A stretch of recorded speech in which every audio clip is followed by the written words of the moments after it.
Sorry about that brief cutout. I got a phone call from my son. It was such a good call, and I won't get into too much detail, but I will give you guys a little bit of some good news. I do want to share this.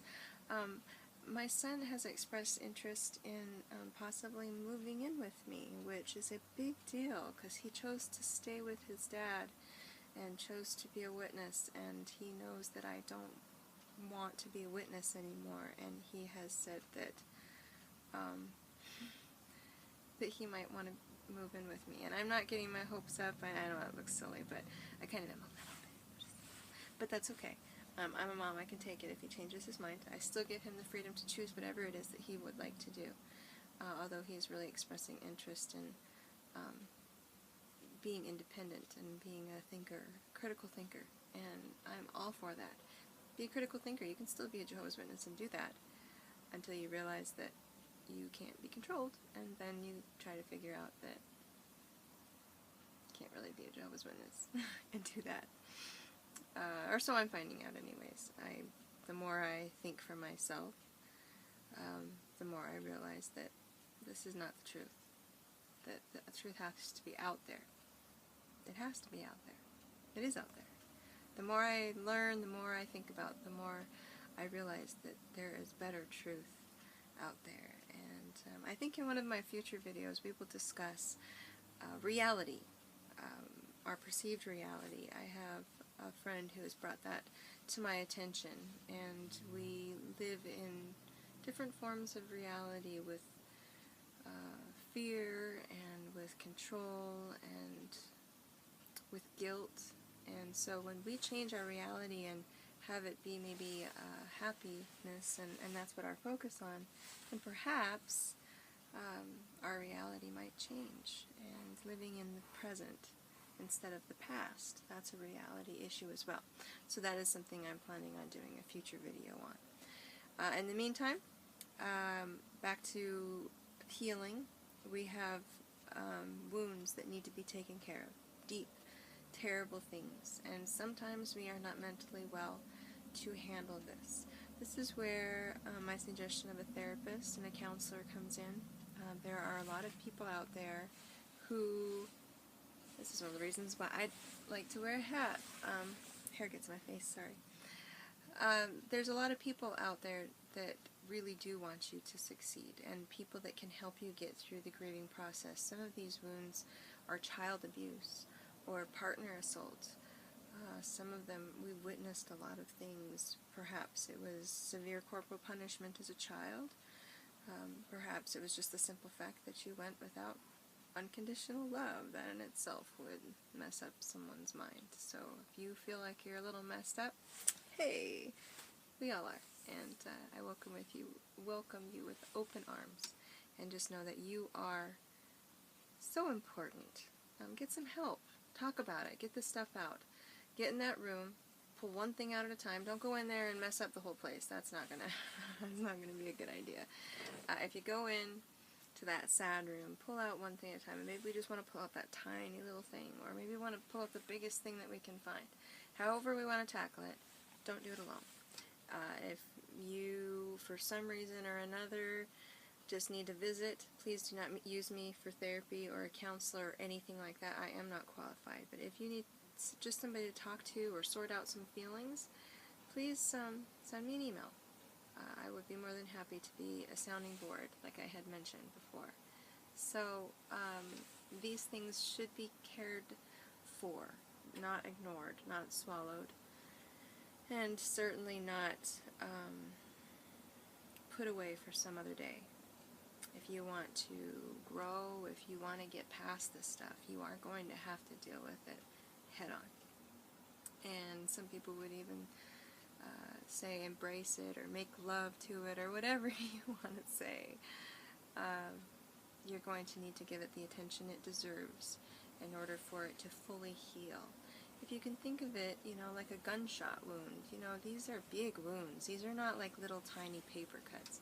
These are huge wounds that we have covered over for many, many years. They are festered, they are pussy, they are terribly in need of a good cleaning out.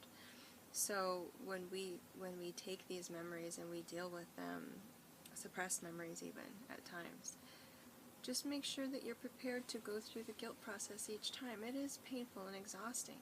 But I can tell you, I feel so much healthier. Perhaps, I'm not going to end up ever going to be this super healthy chick. I don't think anyway. Maybe I am, but I just have found that the more I take care of myself, the better I feel, and the more I want to take care of myself.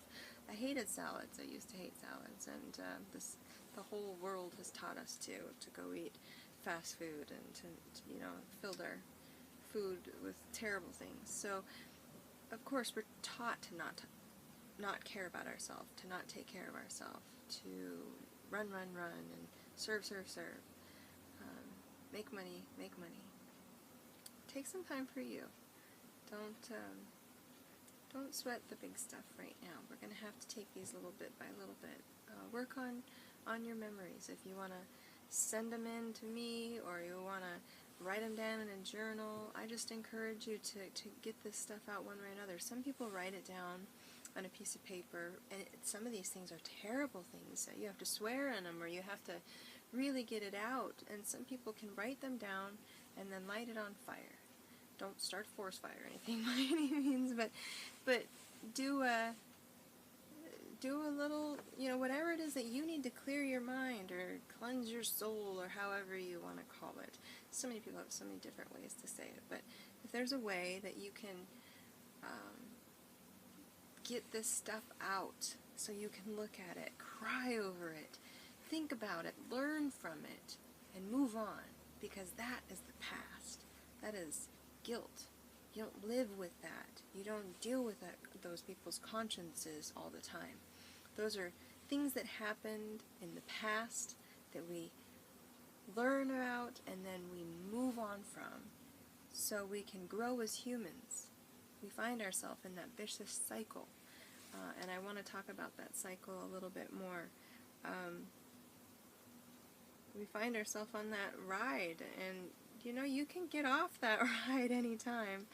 We go through our entire lives maybe picking the same type of people as friends, or same partners, or perhaps we just are judgmental or racist, or there's so many things that could fall under. Whatever your issue, if you're a person who wants to grow, like I am, you're going to look for what you need to work on, and you're going to work on it. It's as simple as that. Now, if you are a person that judges others or has to be concerned for other people so you don't want to look bad, there you go. You need to work on that, because everybody needs to work on things. We all have issues. I have a lot. So please don't think that I'm high and mighty by any means. I am here a lot of times just to apologize. I've made a lot of mistakes, so I've been in a lot of places, and I've been alone. I've been very lonely at times, and I don't really want people to feel that way, because there are so many people out there that feel just like you. There's so many people that have been through the same similar or almost the exact same type of abuses or issues. A lot of people out there, and they're very supportive and kind and loving people for the most part. There's a few out there that are just angry, bitter victims. And really, they just tend to sit there and cry about everything, but they don't really want to move on. So you can spot those. They are really loud and obnoxious.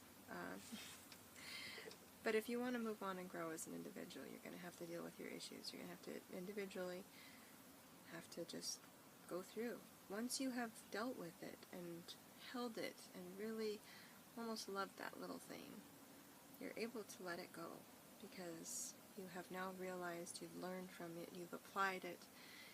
There's really nothing else that you can do. It's kind of if you're a hunter, making full use of your game. Sorry, vegetarians. I'm a hunter. I apologize to any non-meat eaters out there.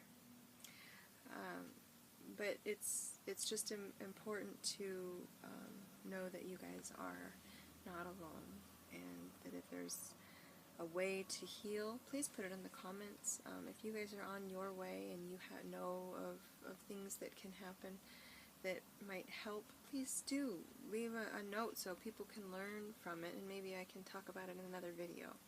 But for now, that was my biggest deal. You know, we have to find ourselves. We have to learn about who we are, and many of us who were born and raised as witnesses, we never knew. We were always told to be someone else, and we find ourselves almost 40 years down the road, never having a purpose, never having a sense of self, never knowing who we are, who we were supposed to be. We are angry that we've been denied a life, and then once we realize that we've been lied to, wow, yeah, that'd make anybody angry, wouldn't it? So, you know, give these guys a break. If you don't like how some of these witnesses, or ex-JWs, some of them are coming across, try to put yourself in their shoes. You know, they, many times, as we all know, I'm not, you know, we're not educated. So we pick up where we left off. Many don't even have a high school diploma. I was fortunate to be able to get through school. It was important to me to pass. Disappointed that I didn't get to go to college. And I might do something later on. Right now, this is a time for healing, and I have a lot of things that I could possibly do. It's an endless amount. I'm still quite young, so I have a lot of life left in me. I just have to deal with my stuff, and I'm getting through it. I feel better. I'm exhausted. I apologize if eyes are puffy or looking tired, but it's exhausting. But you know, if I can do it, you can do it. I'm just this little thing from Timbuktu. I'm not going to give you my hometown yet. But I'm nobody. But I'm somebody.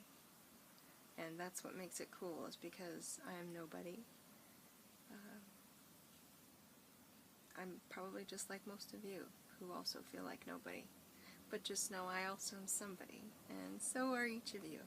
You're all somebodies, and you all deserve the best. You deserve to be happy, and you need to heal. Allow yourself that freedom. You will feel better. It feels really bad when you go through it, but believe me, you haven't healed, so you still think about all of those things all the time.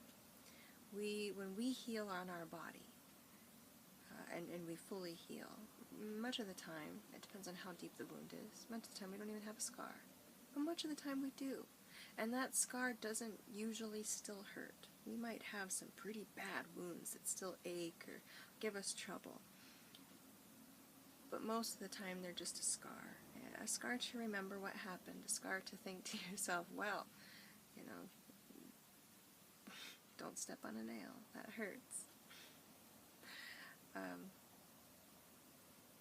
Try to view these memories as that they need to turn into scars. They need to be extinguished. They're bloody and they're full of bacteria, and they really should be cut off.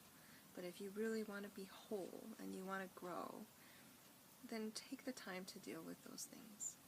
Really, really take time to do it, and you will end up feeling like they are a scar and not an open wound, and you'll be able to get on and pass on to the next one, and pretty soon you will just have a bunch of little scars, and then you will be healed and full of life. No more bacteria, no more full of disease, and you'll be able to smile, look back and say, wow, what an experience that was, and I cannot believe how strong I am today. That's where you need to get. Once you get there, and once you realize that these people do not have that kind of power over you, the sky's the limit. Because your God, whoever your God is, the one that you love, the one that made you fall in love with this world and made you get through trouble, problem, issue after trouble, problem, issue, that drive, that hope is still out there for you. No one can squash that. So don't give that up. Your truth and your hope are out there. I love you guys. I will see you soon. Please know, all my heart goes out to you guys for real. Take care. I love you.